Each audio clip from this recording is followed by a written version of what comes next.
At 88 years old, Max Baer Jr. has reached a point in life where memories feel heavier, clearer, and more honest than ever before. Time has softened the noise of fame, the pressure of public opinion, and the need to explain himself to anyone. For most people, Max Baer Jr. will always be remembered as Jethro Bodine, the tall, lovable, and not-so-bright cousin on the classic television show The Beverly Hillbillies. But behind that famous role was a man who lived a far more complicated life than the character he played. A man shaped by a famous father, early success, unexpected limitations, and the powerful personalities around him. Max Baer Jr. was born on December 4, 1937, in Oakland, California. His father, Max Baer Sr., was not just well-known, he was legendary. A heavyweight boxing champion, feared in the ring and famous around the world, Max Baer Sr. carried a loud personality and an even louder reputation. Growing up as the son of such a figure was not easy. From a young age, Max Jr. lived under a shadow that was impossible to escape. People expected strength, confidence, and greatness from him before he even had the chance to discover who he really was. While his father's fame opened doors, it also placed heavy expectations on his shoulders. His mother, Mary Ellen Sullivan, played a quieter but deeply important role in his life. She brought balance to a household shaped by fame and public attention. She valued education, kindness, and discipline, and she encouraged her son to think for himself, rather than live only as his father's legacy. At school, Max proved that he was more than just the son of a boxer. He was a gifted athlete, earning recognition in several sports at the same time. And he also showed focus and dedication in his studies.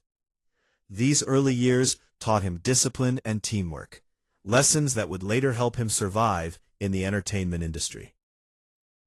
When Max went on to attend Santa Clara University, he studied business while also exploring philosophy. This combination mattered more than it may seem. Business taught him how the world really works, while philosophy helped him understand people, motives, and behavior. At the time, he did not know it, but these skills would later help him step away from acting when Hollywood tried to place him into a single box. His early acting experiences came while he was still very young, including stage work that gave him confidence in front of live audiences. By the late 1950s and early 1960s, Max Baer Jr. began appearing in popular television shows. He worked hard, showed professionalism, and earned respect as a dependable actor. Then came the Beverly Hillbillies.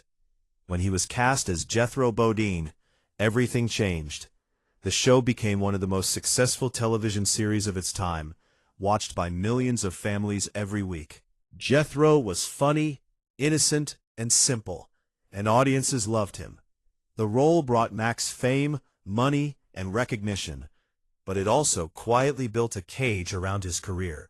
For nearly a decade, viewers saw him as Jethro and nothing else.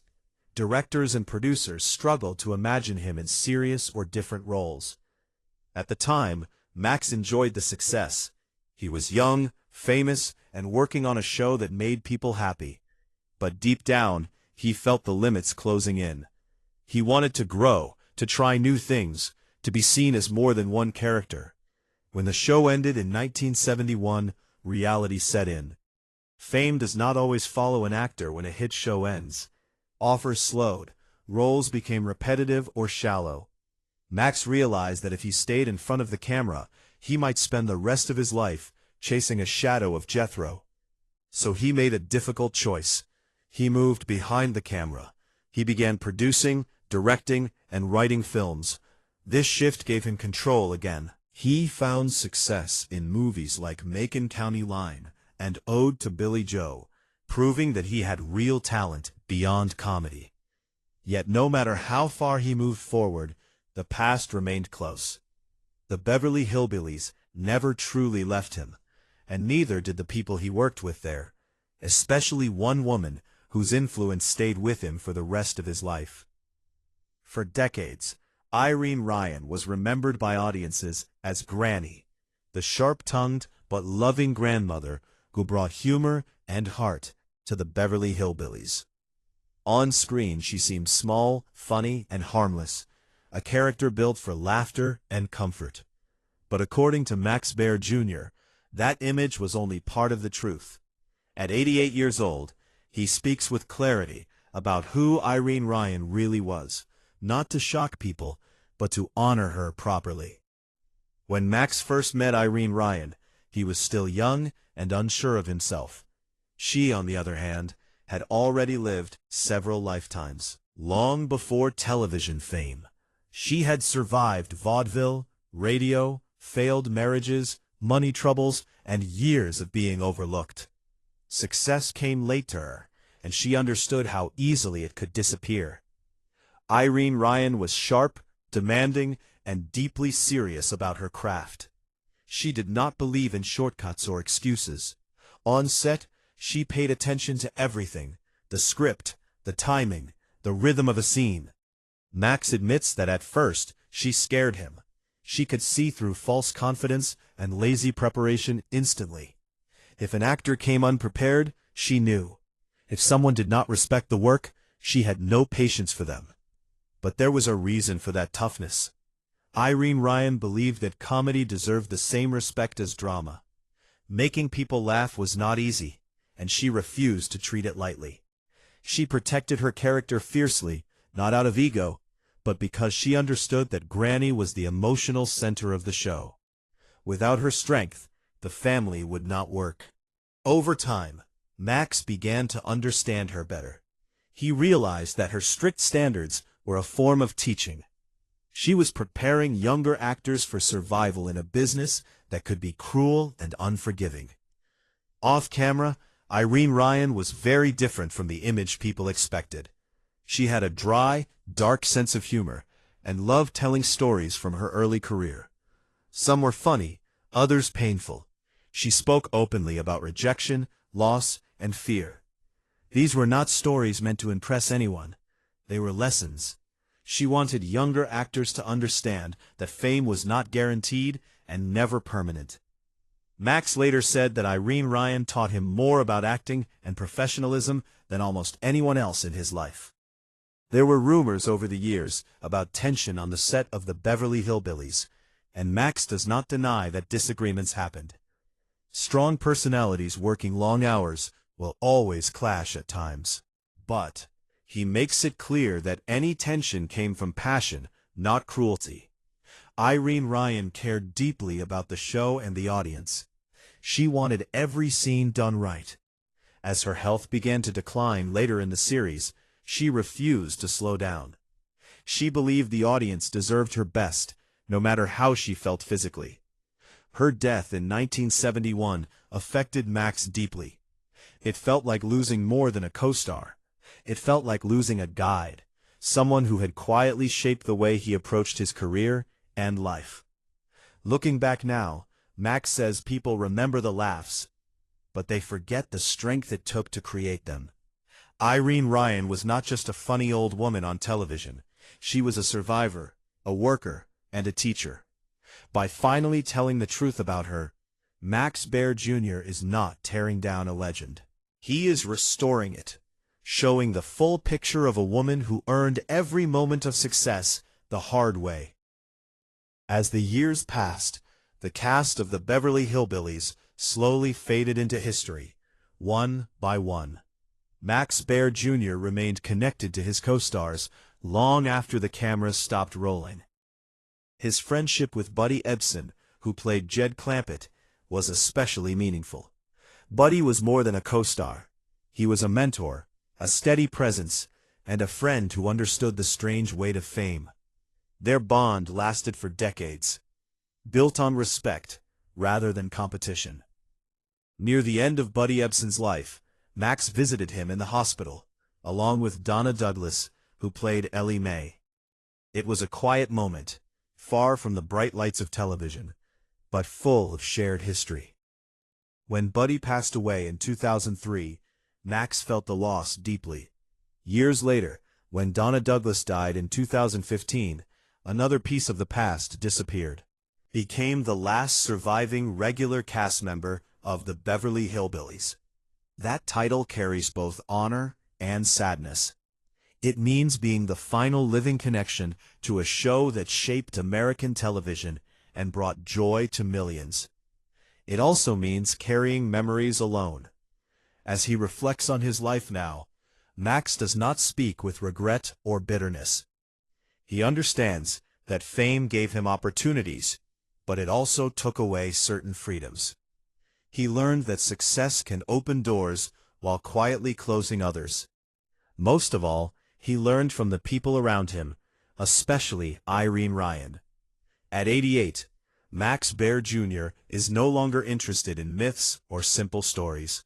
He values truth, even when it is uncomfortable or complex. He knows that people want heroes and villains, easy answers and clean memories. But real life is rarely that simple. Irene Ryan was not just Granny.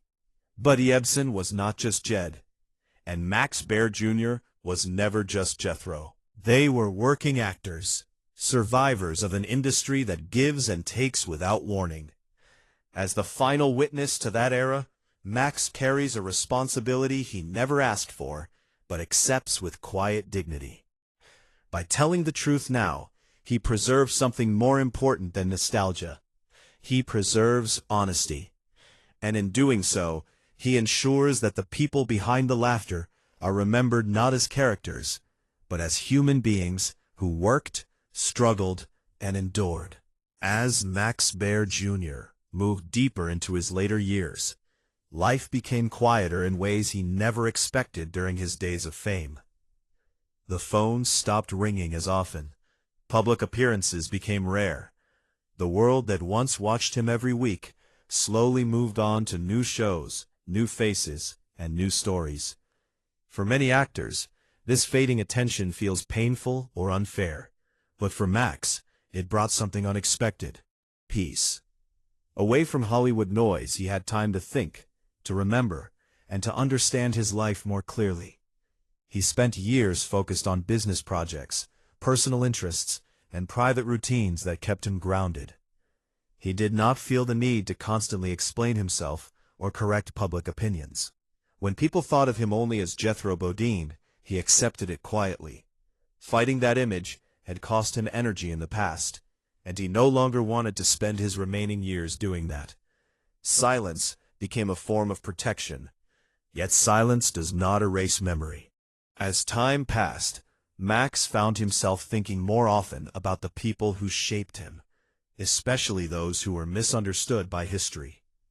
Irene Ryan returned to his thoughts again and again. He noticed how often her image had been simplified over the years. She was remembered as funny, loud, and harmless, but not as disciplined, sharp, or brave. To Max, this felt incomplete. He realized that many of the people who truly knew her were gone. Their voices were gone, their stories were gone, and one day his would be gone too. That realization changed something inside him. At 88 years old, Max understands that time does not wait for perfect moments. There is no ideal day to speak the truth. There is only now or never. He does not speak out of anger, and he does not speak to shock anyone. He speaks because memory fades when it is not shared. He speaks because stories, when left untold, slowly turn into myths. For years, Max avoided interviews that focused too much on the past. He did not want to reopen old chapters or feed gossip. But age brings a different kind of courage. It removes the fear of judgment. It removes the need for approval. Max no longer worries about how his words might be misunderstood by people who never met Irene Ryan, never worked beside her, never saw her fight for respect in an industry that often ignored older women. He knows that telling the truth may surprise some fans, but he also knows that truth is not disrespect. In fact, it is the highest form of respect. He believes Irene Ryan would understand that. She was not afraid of honesty. She lived in it. Max also reflects on how fame freezes people in time. To the public, Irene Ryan is forever Granny. Buddy Epson is forever Jed. Donna Douglas is forever Ellie Mae. And Max himself is forever Jethro. But real people grow older, change, struggle, and learn. They carry private fears and private strength that cameras never capture. Max feels that this is what history often forgets. Television preserves faces, but not experiences. Laughter survives, but effort disappears. Now, as the last regular cast member still alive, Max feels a strange responsibility. He is not the official historian of the show, but he is one of the last witnesses. He remembers the long days on set, the exhaustion behind the smiles, and the seriousness with which the cast treated their work. He remembers how Irene Ryan fought to be heard in meetings, how she refused to let Granny become a shallow joke, and how she demanded respect, not just for herself, but for the audience watching at home. Max knows that younger generations may never fully understand what it was like to work in that era of television, when episodes were filmed quickly, pressure was constant, and job security was fragile. Actors were expected to deliver perfection without complaint. Irene Ryan thrived in that environment because she had survived worse. She had known hunger, rejection, and fear. Television success did not soften her. It sharpened her. Max wants people to remember that strength, not just the punchlines. Speaking now also allows Max to make peace with his own story. For many years, he felt trapped between gratitude and frustration. Gratitude for a role that gave him everything, and frustration that it also limited him. With age, those feelings no longer fight each other. They sit side by side. He accepts that Jethro Bodine opened doors and closed others. He accepts that he made choices that worked and choices that did not. Most importantly, he accepts that life does not need to be explained perfectly to have meaning. By telling the truth about Irene Ryan, Max is also telling the truth about himself. He is admitting that he was young, intimidated, and sometimes wrong. He is admitting that wisdom often arrives late. And he is admitting that some of the most important lessons come from people who challenge us, not comfort us. At 88, Max Baer Jr. knows he is closer to the end of his journey than the beginning. That knowledge does not scare him. It sharpens his focus. He wants the people who come after him to understand that television history is not just entertainment. It is human history. It is made of long hours, strong personalities, quiet sacrifices, and unseen courage. When Max finally speaks about Irene Ryan, he is not closing a chapter. He is preserving one. He is ensuring that when people laugh at Granny in the future, they also remember the woman who stood behind that character.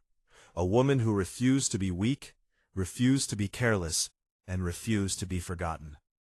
And in that act of honesty, Max Baer Jr. finds something rare and valuable at this stage of life.